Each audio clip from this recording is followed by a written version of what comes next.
Estos cristianos nunca crecen débiles ni envejecen. Ellos tienen la sonrisa de santos cuyos corazones son valientes. No están sentados y avistando en llorar inútilmente, porque su juventud ha pasado en estos muchos años. No tienen temor a la vejez con su frustración, pero sonríen con desdén a todos quienes osan contender y alardean de que son jóvenes y en su plenitud no cuentan años con días, cabezas, ganas ni tiempo. No son cobardes ni fastidiosos y dicen: yo no puedo ocuparme en el ayer. No son el diseño conforme al molde terrenal, ni están afligidos de que han de llegar a los santos llamándose viejos. Ellos esperan en el Señor y renuevan las fuerzas, ascienden sobre alas refrescados con el rocío del cielo. Y aunque la juventud ha pasado cantando su amada poesía, saben que Cristo ha conquistado al Padre del tiempo. No tienen temor a la vejez con su frustración, pero sonríen con desdén a todos quienes osan contender y alardean de que son jóvenes y en su plenitud no cuentan años con días, cabezas, ganas ni tiempo. No son cobardes ni fastidiosos y dicen: yo no puedo ocuparme en el ayer.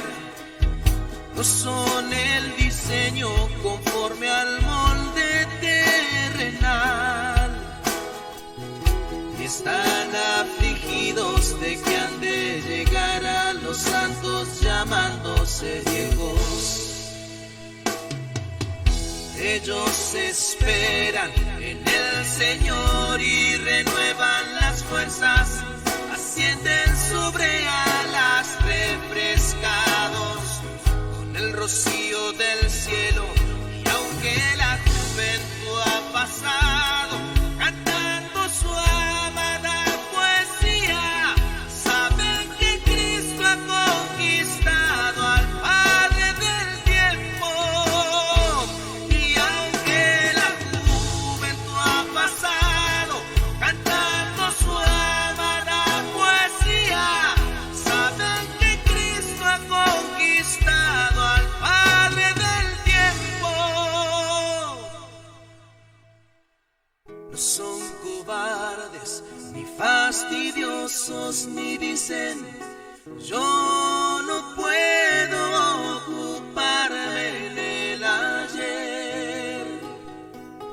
No son el diseño conforme al molde terrenal, ni están afligidos de que han de llegar a los santos llamándose viejos.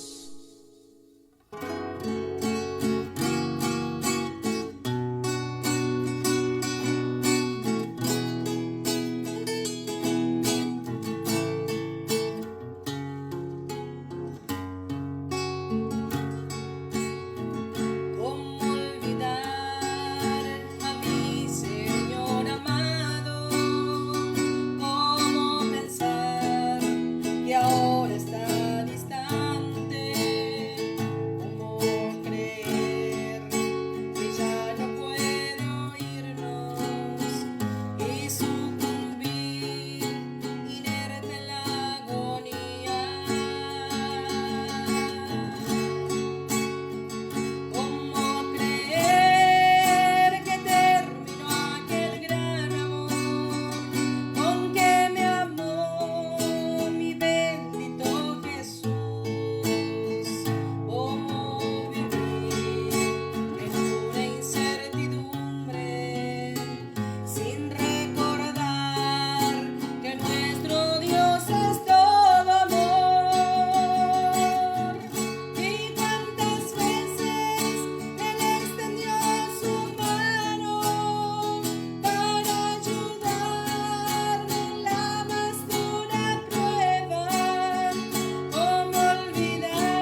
gracia aprendí. Que el Señor les bendiga, hermanos. En el nombre de nuestro Señor Jesucristo damos comienzo a nuestro programa. Vamos a escuchar una alabanza y luego vamos a compartir una porción de la Escritura. Crecerá en mi interior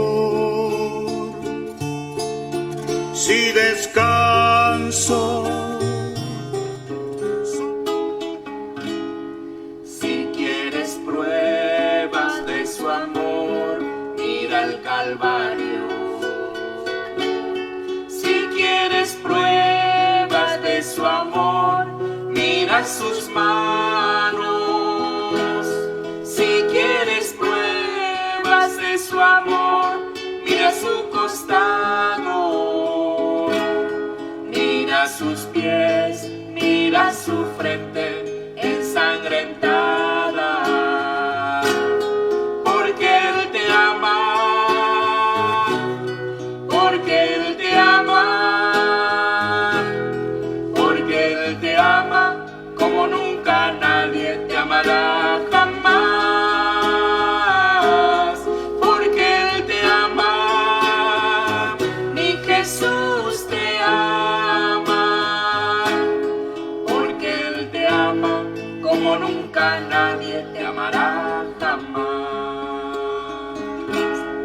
Pudo dejarte perecer en tu pecado, pudo dejarte cosechar lo que has sembrado, pudo dejarte sin amor, sin ser amado, pero ya ves, murió por ti crucificado. Porque Él te ama, porque Él te ama, porque Él te ama como nunca nadie te amará jamás. Porque Él te ama, mi Jesús te ama, porque Él te ama como nunca nadie te amará jamás. Porque te ama, Él llamará siempre a tu puerta y escuchará siempre su voz tierna y amante. Si tú le abres, entrará para salvarte. La sed de tu alma, solo su amor puede saciarte. Porque Él te ama, porque Él te ama, porque Él te ama como nunca nadie te amará jamás. Porque Él te ama, mi Jesús te ama, porque Él te ama como nunca nadie te amará jamás.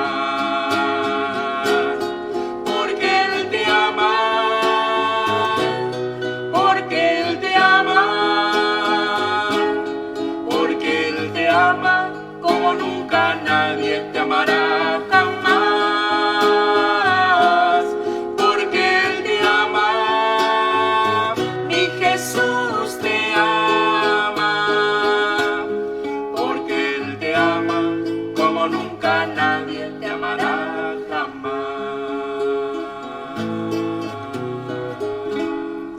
Amén.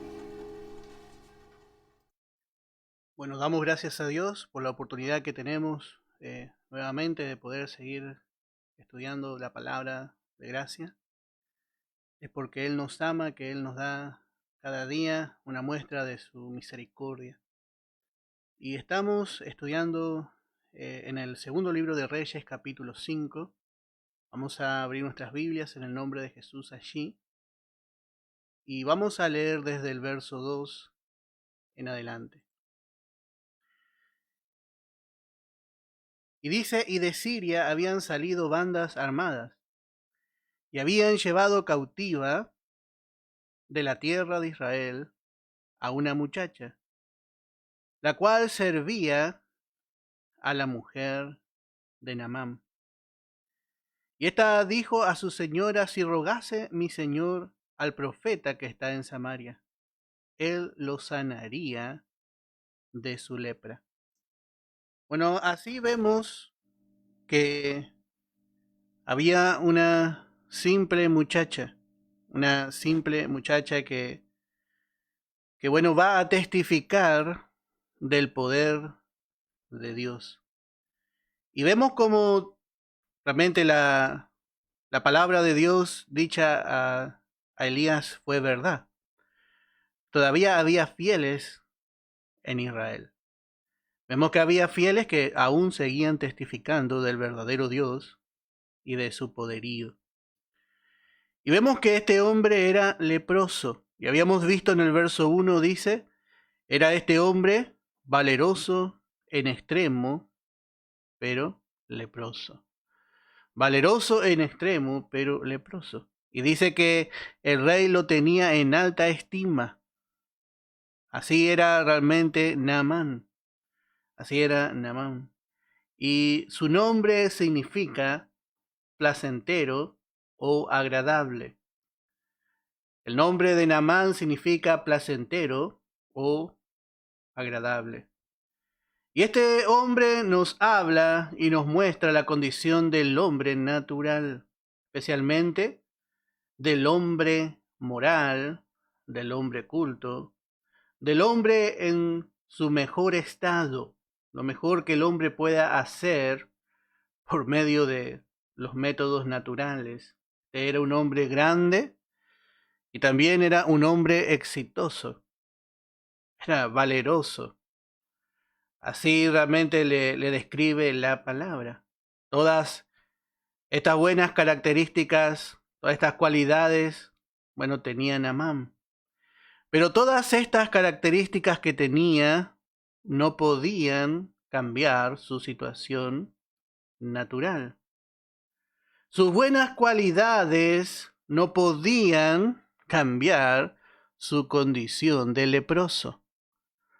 El hombre puede tener muchas cualidades buenas, puede tener muchas cosas buenas mirándole.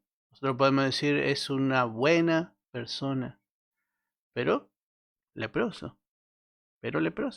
Así dice la palabra. Dice, este hombre era valeroso, dice, en extremo. Pero, ese pero nos muestra que acá falta algo. Es leproso. Y la lepra nos habla de la enfermedad del pecado que hay en el hombre. Realmente ninguna cualidad que el hombre pueda exhibir delante de Dios puede cambiar su estado natural, puede cambiar su naturaleza pecaminosa. El hombre sigue siendo una vieja creación. Por eso en Romanos capítulo 3, en el verso 9, el apóstol Pablo nos explica. Y dice que pues, ¿somos nosotros mejores que ellos?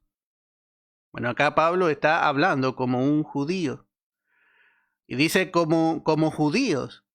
¿Será que somos mejores que los gentiles? Y bueno, ambas naciones, ambos pueblos, tienen una naturaleza pecaminosa. Entonces, es obvia la respuesta. Pablo dice, en ninguna manera, pues ya hemos acusado a judíos y a gentiles que todos están bajo pecado.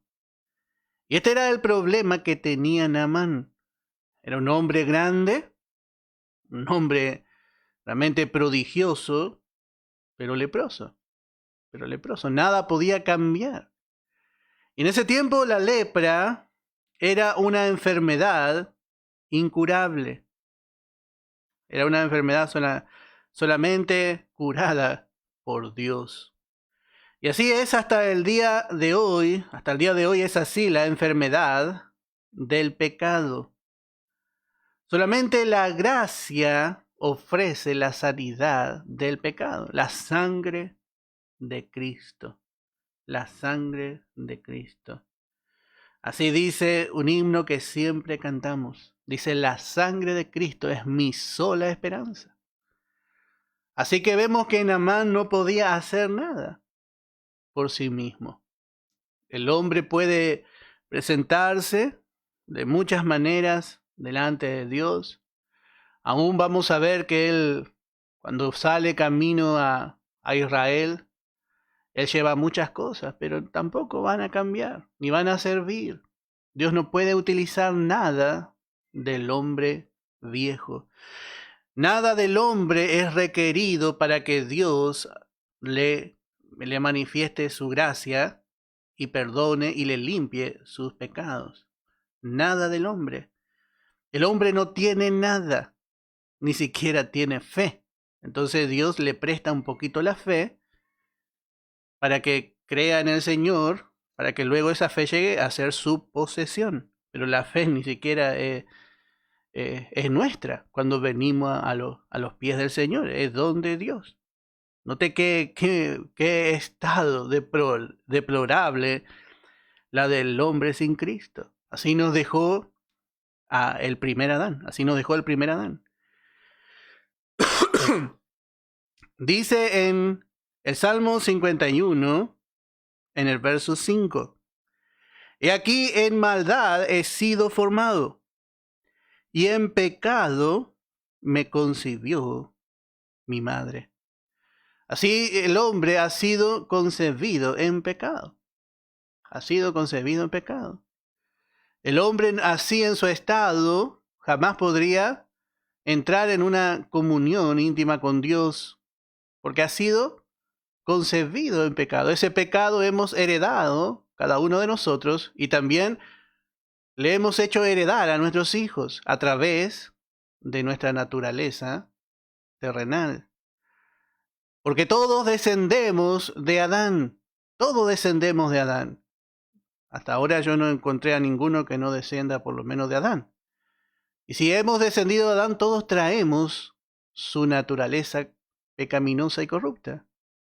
Y vemos que esa naturaleza que fue corrompida en el huerto del Edén, le llevó a Adán a estar fuera del huerto. Perdió ese lugar de privilegio que él tenía. Y así dice en Romanos capítulo 3, verso 23. Dice, por cuanto todos pecaron y están destituidos de la gloria de Dios. El hombre está destituido. El hombre tenía un lugar de privilegio allí, en el Edén. Estaba en cercanía a su Dios, en comunión con su Dios. Pero el hombre pecó. Y en Adán, o sea, por ser todos descendientes de Adán, dice, por cuanto todos pecaron. No hay un ser humano que haya nacido y no haya practicado el pecado. Solamente uno. Y ese fue nuestro Señor Jesucristo, quien nunca hizo pecado y no se halló maldad en su boca. Pero fue concebido por el Espíritu Santo. En él había una naturaleza divina. Así como estamos aprendiendo, él fue Dios encarnado en un hombre. Y él se rindió a toda la voluntad de su Padre. Pero de los hombres, todos hemos pecado. Por lo cual estamos destituidos de la gloria de Dios. Por eso le dice Jesús a Nicodemo.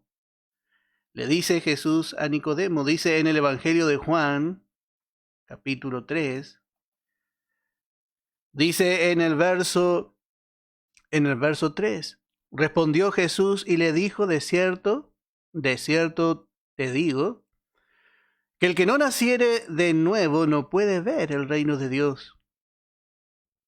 No puede ver. No, el hombre natural, su atención está puesta en las cosas naturales. Es ciego en cuanto a lo espiritual. A lo concerniente al reino de Dios, Bueno, es ciego. Y noté la pregunta de este hombre conocedor de la ley. Dice, Nicodemo le dijo, ¿cómo puede un hombre nacer siendo viejo? ¿Puede acaso entrar por segunda vez en el vientre de su madre y nacer? Respondió Jesús, de cierto te digo, que el que no naciere de agua y del Espíritu, dice, no puede entrar en el reino de Dios. Así de incapacitado está el hombre. Dios no requiere ninguna obra, Dios no requiere ningún esfuerzo, Dios no requiere nada del hombre. No, el hombre necesita nacer de nuevo. Y por medio de ese nuevo nacimiento, el hombre llega a ser capacitado para ver y entrar un día en el reino celestial. Pero sin ese nuevo nacimiento, por más que el hombre tenga muchas capacidades, muchas virtudes en lo natural, bueno, no son suficientes. No son suficientes. Necesita realmente del Evangelio. Por eso Pablo dice también en Romanos capítulo 1 en el verso 16, porque no me avergüenzo del Evangelio, porque es poder de Dios para salvación a todo aquel que cree, al judío primeramente y también al griego. Las buenas nuevas, el Evangelio. El Evangelio, bueno, dice, es poder. Dios puede ahora salvar al hombre. Y en el Evangelio se manifiesta el poder de Dios. Y dice, para salvación a todo aquel que cree. A todo aquel que cree. Naamán necesita a alguien que le predique entonces. Porque ¿cómo creerán si no hay quien le predique? Así que vemos que el hombre solamente necesita del Evangelio, creer, y allí alcanza salvación. Porque la salvación es lo que Dios ha hecho a favor del hombre. Dios ya ha logrado la salvación para el hombre. El hombre necesita solamente tomarla. Y así vemos en nuestro estudio. Vemos, dice en el verso 2, y de Siria habían salido bandas armadas. Y habían llevado cautiva de la tierra de Israel a una muchacha. Note esta muchacha. Nuestra atención ahora es llevada a esta joven cautiva, esclava, la cual servía a la mujer de Naamán. Bueno, y esta muchacha, vemos que dijo a su señora, si rogase mi señor al profeta que está en Samaria, él lo sanaría de su lepra.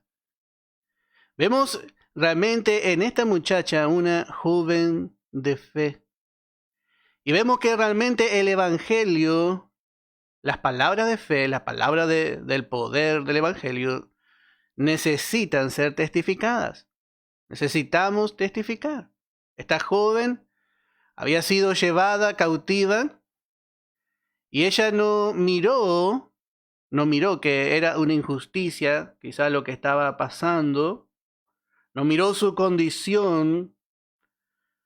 Realmente vemos que había fieles en Israel y vemos que esta joven testifica. Y todo comienza por el testimonio de una muchacha. Todo va a comenzar por el testimonio de alguien que no miró su condición de esclavitud, que estaba quizá alejada de su tierra, que no razonó la situación, que no razonó la circunstancia, y dio testimonio de que hay un Dios poderoso, de que el Dios de Israel podía sanar la lepra. Esta mujer realmente dice una muchacha, una joven. Bueno, representa a la iglesia. La iglesia ha sido puesta en el mundo para dar testimonio del verdadero y único Dios. Israel había sido puesta entre las naciones para ser luz a las naciones. Pero en este tiempo vemos que Israel no era luz. Pero vemos en esta muchacha realmente una creyente fiel. Una creyente fiel que estaba cumpliendo su parte. Y así vemos que no importa, hermano, nuestra circunstancia. Necesitamos aprender a testificar de nuestro Dios. Muchas veces Dios utiliza circunstancias adversas para que podamos testificar a otros. Pero si nosotros razonamos muchas veces, hermano, no nos vamos a achicar ante la situación. Pero la palabra nos ha dejado muchos ejemplos de fe. Vamos a ver en Primera de Tesalonicenses, capítulo 2, en el verso 2. Dice, pues, habiendo antes padecido y sido ultrajados en Filipos, como sabéis, tuvimos denuedo en nuestro Dios para anunciaros el Evangelio de Dios en medio de gran oposición. Así dice el apóstol Pablo, cuenta su experiencia a los tesalonicenses. Salimos de una gran lucha, hermano, dice, en Filipos. Le habían azotado, le habían encarcelado, luego de haber azotado mucho. Estaban ahí en el calabozo de más adentro. Y a la medianoche los presos cantaban. Y los demás presos los oían. Pablo no se aminoró por la circunstancia. No dijo, bueno, Silas, vamos a volver, vamos a esperar que todo esto pase. No, sino que fueron a Tesalónica. Y allí en Tesalónica también tuvieron oposición. Y dice, tuvimos denuedo en nuestro Dios para anunciaros el Evangelio de Dios en medio, otra vez, de gran oposición.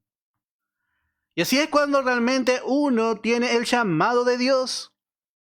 Realmente siente esa vocación. Y esta vocación, hermano, necesitamos sentir simplemente como una iglesia, por ser parte de la iglesia. Necesitamos saber lo que somos. Somos columna y baluarte de la verdad. Eso es lo que somos nosotros. No somos poca cosa delante de Dios. Pero muchas veces nosotros nos aminoramos. Perdemos oportunidades. Por causa de que quizás usted dice, yo voy a decir, yo que estoy en esta lucha, voy a hablar de Dios que es poderoso. ¿Cuántas veces, hermano, pensamos así? ¿Cuántas veces pensamos yo no puedo hablar de esto porque en esto todavía me falta, estoy cautivo? Pero note que esta joven no miró su condición. Ella podría haber dicho, Naamán va a decir, si tu Dios es poderoso, ¿por qué vos estás acá esclavizada? ¿Por qué estás esclavizada? Ella no se aminoró. Ella no se achicó. Ella miró a su Dios poderoso. Ella sabía que estaba allí. Es sencillamente la fe. Sabe que la situación ha sido hecha por Dios. Toma la situación de parte de Dios y quizás no dice la palabra, pero podemos intuir que ella allí entendió que estaba allí para testificar de su Dios. Cómo la fe se levanta sobre las circunstancias. Cómo ella aprovechó su oportunidad. Hermanos, no miremos. Miremos cómo se ve. Si miramos cómo se ve, vamos a perder mucha recompensa. Vamos a perder muchas oportunidades. Vamos a mirar cómo Dios ve. Tenemos que aprender a ver con los ojos de Dios. No mirar razonando las circunstancias. Los ojos de fe, los ojos de paloma, necesitamos, hermano.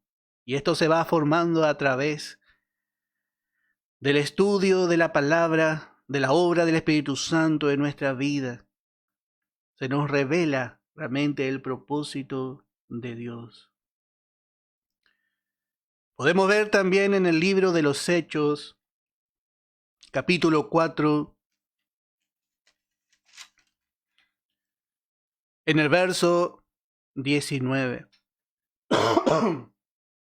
Libro de los Hechos, capítulo 4, verso 19. Podemos leer este párrafo completo porque está muy precioso. Y dice: Mas Pedro y Juan respondieron diciéndoles: Juzgad si es justo delante de Dios obedecer a vosotros antes que a Dios. Porque no podemos dejar de decir lo que hemos visto y oído. Ellos entonces les amenazaron y les soltaron, no hallando ningún modo de castigarles por causa del pueblo, porque todos glorificaban a Dios por lo que se había hecho, ya que el hombre en quien se había hecho este milagro de sanidad tenía más de 40 años. Y puestos en libertad vinieron a los suyos. Ustedes que salieron puestos en libertad, dice. Y vinieron a los suyos y contaron todo lo que los principales sacerdotes y los ancianos les habían dicho. Y ellos, habiéndolo oído, alzaron unánimes la voz a Dios y dijeron: Soberano Señor, tú eres el Dios que hiciste el cielo y la tierra. Note qué manera de hablar. Soberano Señor. Soberano Señor. El Señor que tiene todo bajo control.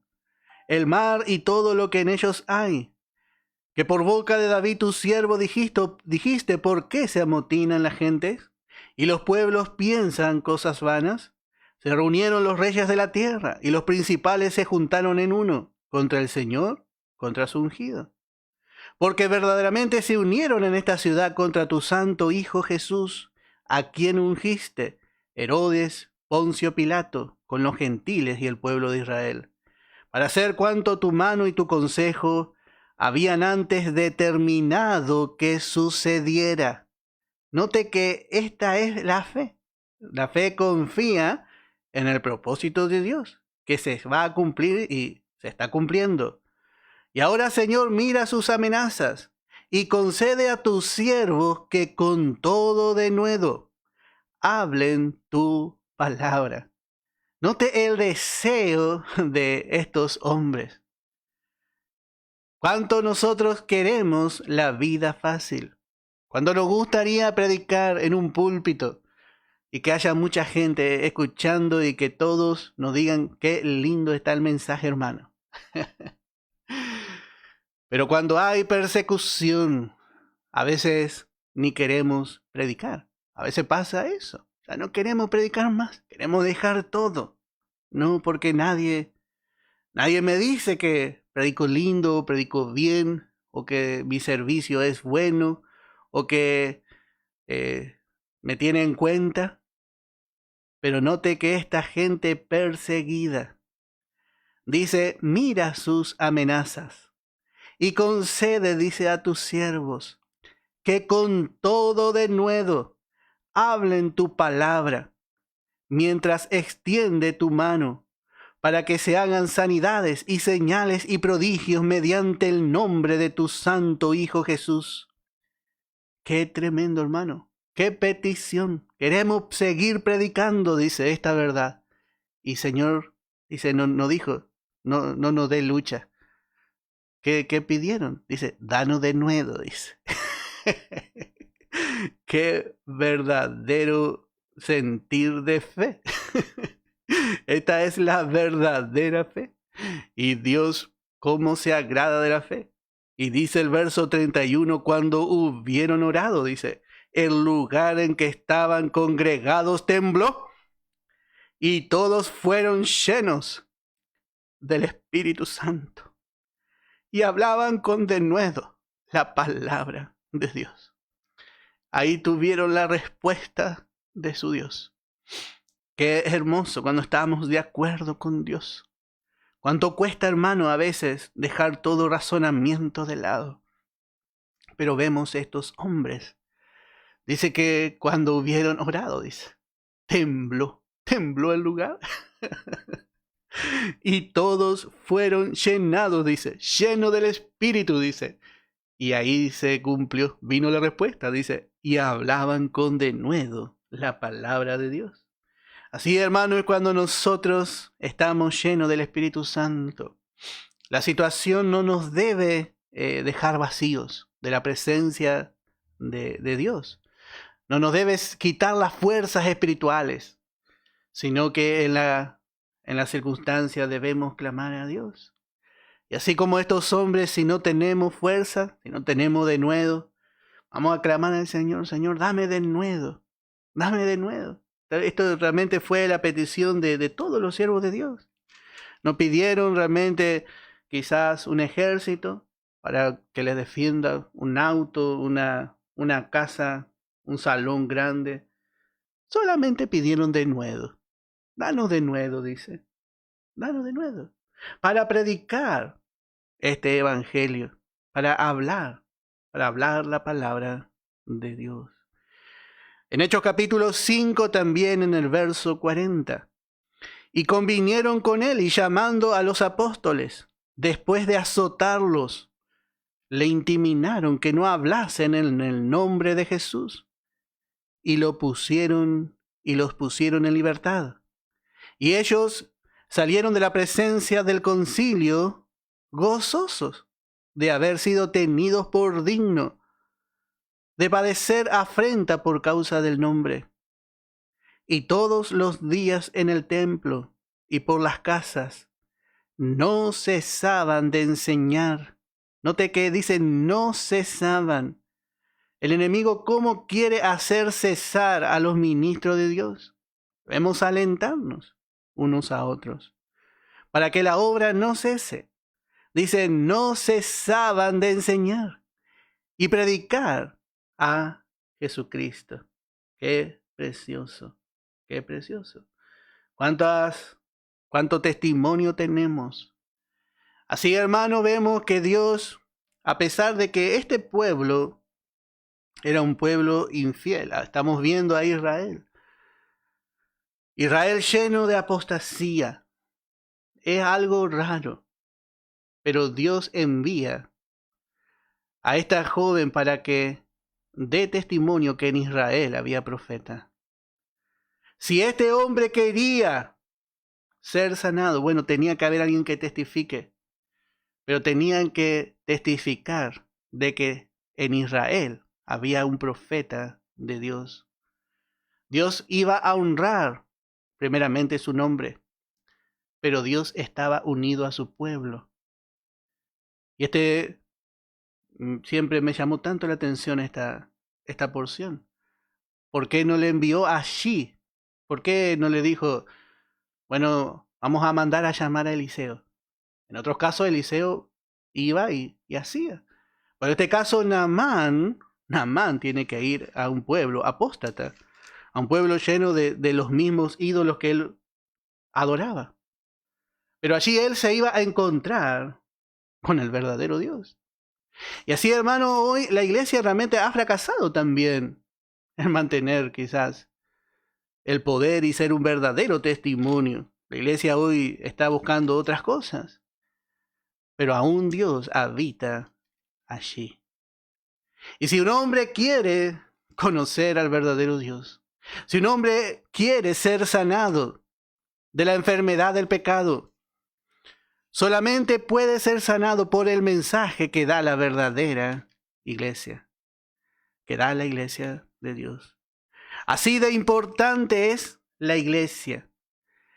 En 1 Timoteo capítulo 3 dice en el versículo 14, esto te escribo, le dice Pablo a Timoteo, aunque tengo la esperanza de ir pronto a verte, para que si tardo, sepas cómo debes conducirte en la casa de Dios, que es la iglesia del Dios viviente, Note que la casa de Dios, Dios tiene su casa en la iglesia del Dios viviente.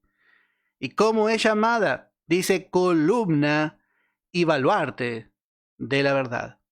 Así de importante es la iglesia también en este tiempo. Dios tiene su casa en la tierra. Bueno, si alguien quiere encontrarse con Dios, bueno, debe ir a la iglesia. Y cuando hablamos de iglesia, no estamos hablando de un templo hecho de manos. Usted es la iglesia. Yo soy la iglesia. Y cuando nos reunimos todos como iglesia, nos transformamos en un templo, en un lugar de adoración. Así cuando un hombre realmente se topa con un hijo de Dios, bueno, ahí se encuentra con Dios. Porque la iglesia está en la tierra, la casa de Dios, la casa de Dios. Así dijo Salomón, dice, ¿qué templo te voy a edificar? ¿Qué casa podría contener la gloria de Dios si los cielos de los cielos no pueden contenerle? Pero Dios mora en la iglesia, Dios mora en nosotros. Tenemos la vida de Cristo. Por eso la iglesia llega a ser también un misterio. Dios actúa a favor del hombre pecador a través de ella. Dios puede actuar en beneficio de los incrédulos a través de la iglesia.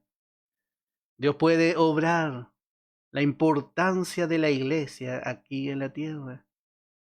Allí Dios se puede manifestar en gracia. Y este hombre va a tratar de ir y llevar muchas cosas para Israel. Muchas cosas este hombre quiere llevar a Israel. Vemos que podemos leer en el verso 5. Podemos leer desde el verso 4. Y dice, entrando Naamán a su señor. Bueno, vemos que el testimonio de esta joven surgió efecto en el corazón de Naamán. Entonces dice, entrando Naamán a su señor. Le relató diciendo, así y así ha dicho una muchacha que es de la tierra de Israel. Bueno, note que las palabras de fe fueron muy profundas en el corazón de Naamán.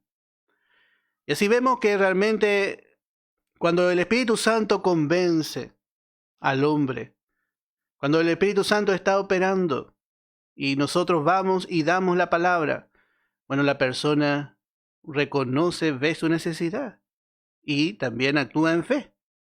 Porque este hombre así como está va a su Señor. ¿Y cuántas veces Naamán habrá peleado contra Israel? Porque realmente Siria era un enemigo muy fuerte de Israel. Siria venía y muchas veces robaba a Israel, empobrecía también. ¿Y cuántas veces Naamán habrá atacado? Habrá atacado a Israel, pero tiene que ir a Israel. No le queda otra cosa. No le queda otra cosa que ir al pueblo de Dios. Entonces dice el verso 5, y le dijo el rey de Siria, anda, ve, y yo enviaré cartas al rey de Israel. Y salió pues él llevando consigo 10 talentos de plata, y 6,000 piezas de oro, y 10 mudas de vestidos. Bueno, así vemos que Naamán quería ser limpiado, escuchó, creyó, y va rumbo a Israel.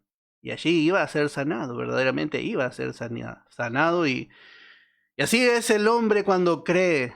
Bueno, el Espíritu Santo le guía realmente, le guía a la fuente.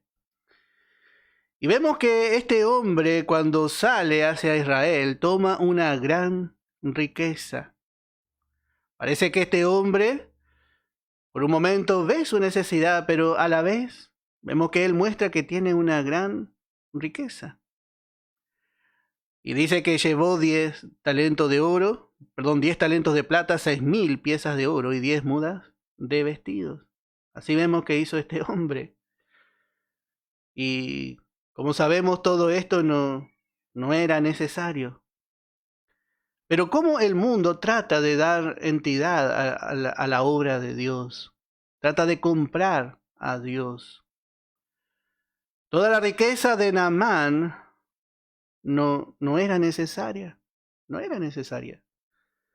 Pero vemos que él quiere utilizar en cierta medida su riqueza para enriquecer al rey de Israel, porque todo esto le va a ofrecer. Y así el mundo quiere enriquecer a la iglesia. El mundo le quiere ofrecer su oro, su plata, sus vestiduras a la iglesia. El mundo le quiere dar entidad a la iglesia. Pero justamente vamos a ver que el profeta no va a aceptar nada de estas cosas. Porque si acepta estas cosas va a perder su identidad. La iglesia cuando acepta estas cosas del mundo pierde su identidad. Pero note que él va a tratar de ir a comprar la cosa. Ore por mí, yo le voy a pagar, yo le voy a ayudar. Ese Naamán todavía tiene ese pensamiento. Por lo menos ya vio su necesidad. Pero vamos a ver que todo esto no le va a ayudar. Todo esto no le va a ayudar. Nosotros necesitamos ver la manera de Dios.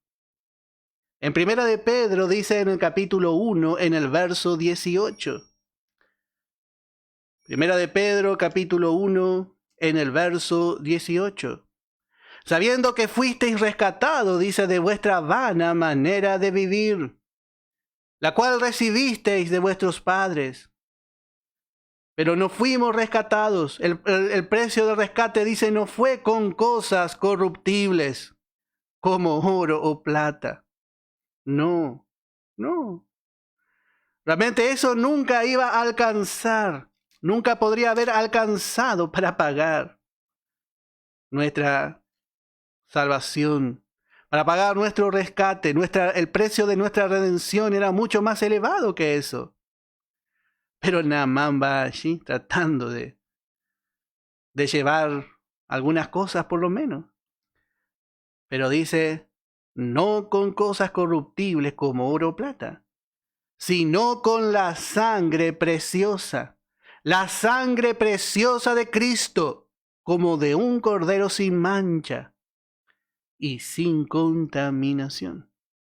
Este es el precio realmente que el Señor pagó. El Señor ya pagó por la salvación del hombre. Y esto vamos a ver un poquito más adelante, porque vamos a ver que muchos quieren tomar una ventaja del hombre. Así después vamos a ver al siervo de Eliseo, ese que no se quedó conforme con dar gratuitamente.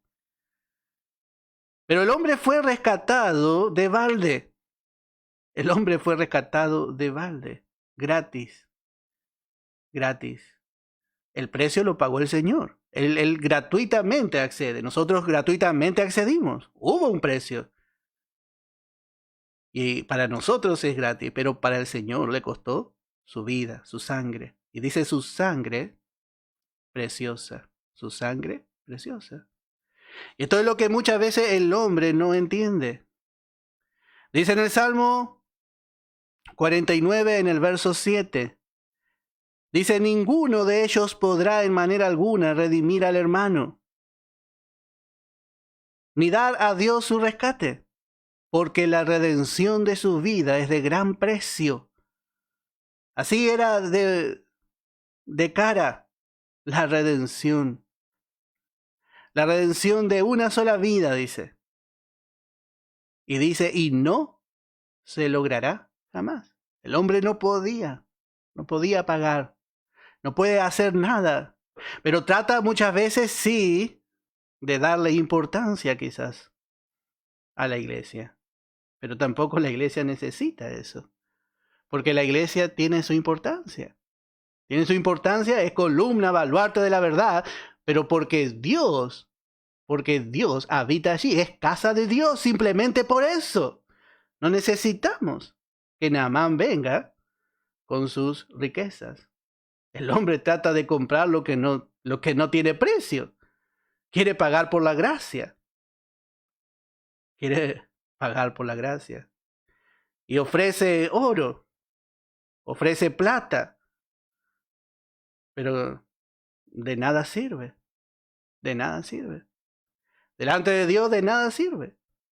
Dice en Job 31, en el verso 24, Job 31,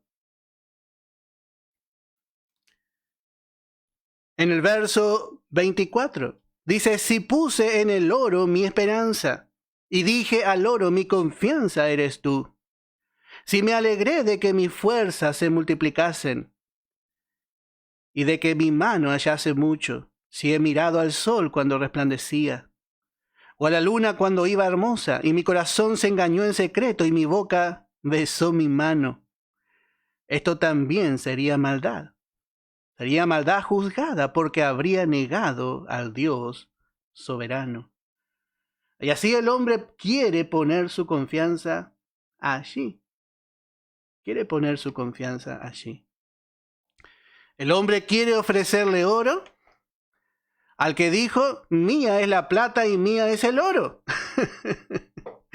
Y a veces nomás es que nosotros nos olvidamos. Vino el rey de Sodoma a ofrecerle a Abraham de lo que había alcanzado. Y Abraham dijo, no, dice, yo he alzado mis manos, dice al Dios Altísimo. Yo alcé mis manos, dice, ni la correa, dice, de un calzado voy a aceptar. Porque no vaya a decir, dice, que yo enriquecí a Abraham. Usted no va a tener el gusto de decir de mí eso. Y así vemos que Naamán va con todas esas cosas. Naamán va con todas esas cosas. Él todavía piensa que es rico. Él todavía piensa que es rico.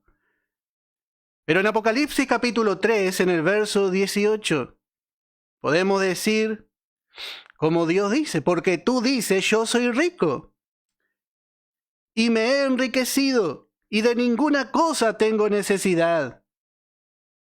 Y no sabes que tú eres un desventurado, miserable, pobre, ciego y desnudo. Por tanto,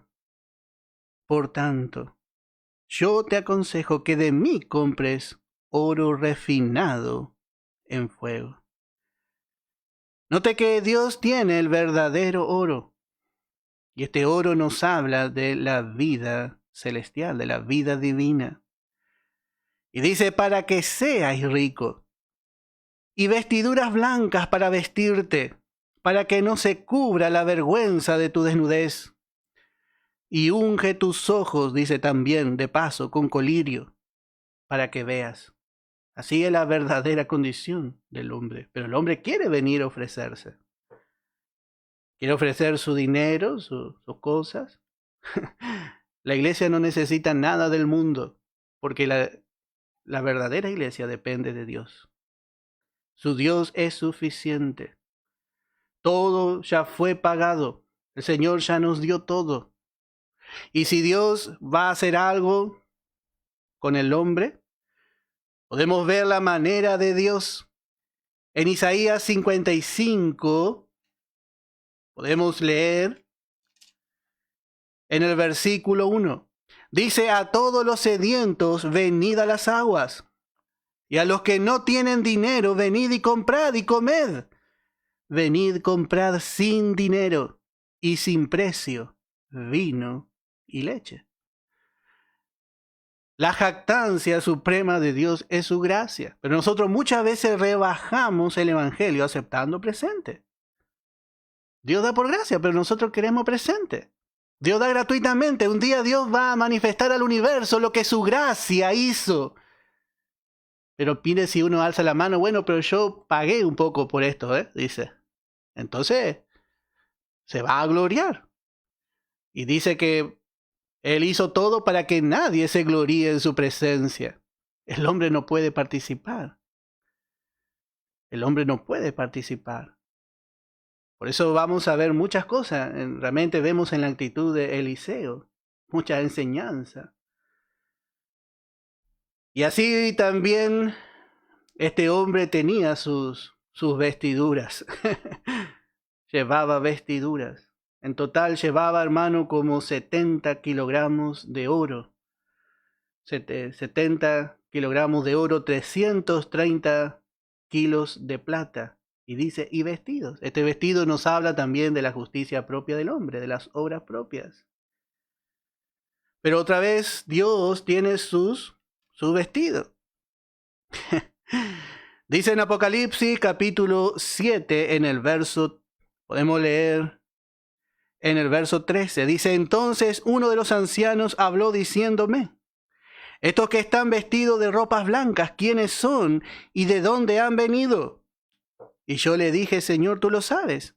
Y él me dijo, estos son los que han salido, dice, los que se han escapado de la gran tribulación, y han lavado sus ropas y las han emblanquecido en la sangre del Cordero. Por esto están delante del trono de Dios y le sirven día y noche en su templo, y el que está sentado sobre el trono extenderá su tabernáculo sobre ello. Acá vemos la multitud innumerable, todos los salvados que no alcanzaron lo mejor. Pero ¿de dónde obtuvieron la vestidura? Bueno, dice, la han emblanquecido, dice, en la sangre del Cordero. Nosotros tenemos como vestidura la justicia de Cristo. Una mejor vestidura. Todo lo que Naamán pueda ofrecer a Dios.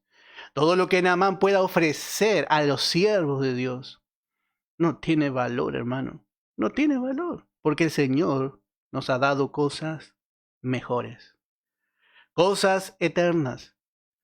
Nos ha dado verdaderas posesiones y riquezas. El mundo tiene oro. Pero Dios tiene oro refinado. El verdadero oro.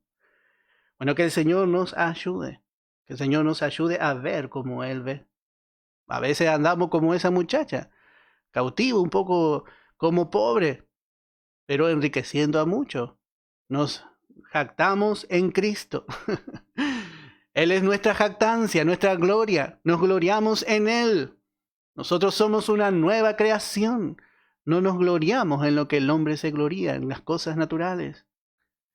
Nos gloriamos en lo que Él es. En lo que Él es. Él es todo. Pablo llegó a decir, dice, para mí el vivir es Cristo. Para mí el vivir es Cristo. Entonces me voy a gloriar en Él. Porque si yo vivo en Él, grande va a ser también mi gloria. Y si Él toma dominio de mi vida y vive Él, y no yo, grande va a ser mi gloria.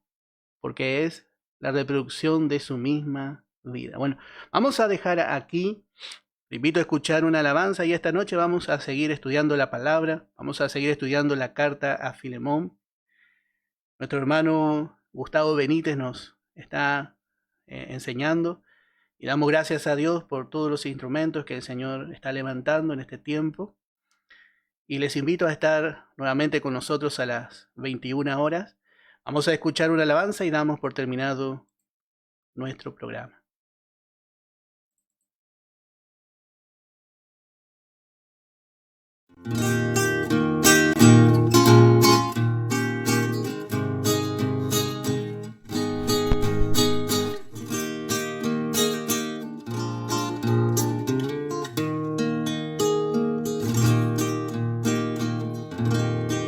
Con mil angustias y llenos de quebranto,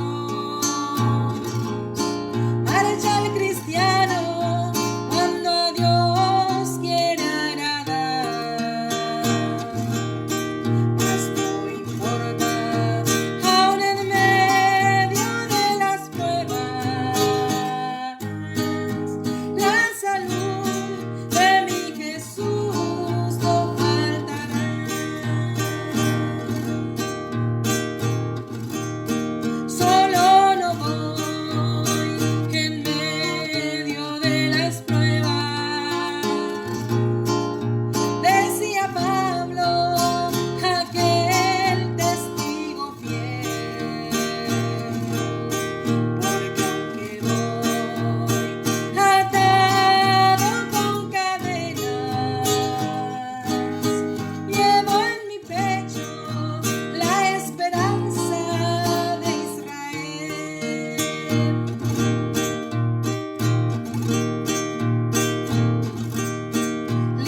medio